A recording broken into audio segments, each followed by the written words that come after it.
bell horn na nasira.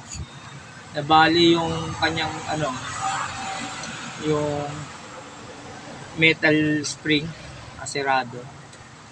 Nabali. Ngayon, hindi na siya tumutunog. Ngayon, ito, nabali. Pinalitan ko ng panibago. Ayan.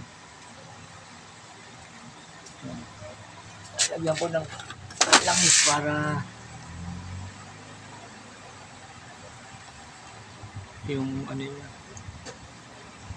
magandang maglaro.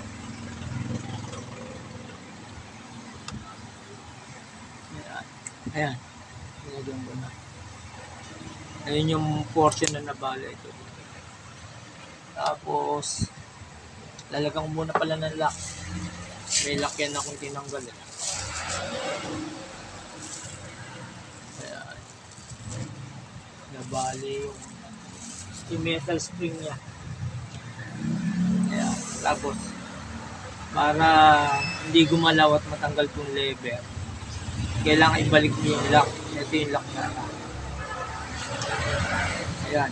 Tutulak mo lang uli yung lock. Ayan. Ayan o. Nagpa-function na siya. Ayan. Ngayon, dati tagilid to eh. May awang rito sa gitna niya.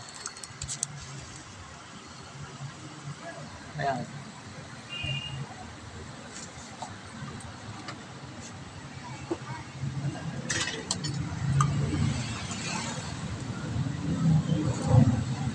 Tingnan natin kung gumagana na uli siya. Ayan. Okay na siya. Ayan. Okay na naman siya. Dati hindi pantay itong pinantay ko siya. Pinali. Okay na siya. Ayan. Shoutout nga po pala kay Brother Jamier Magana. Like, share, and subscribe.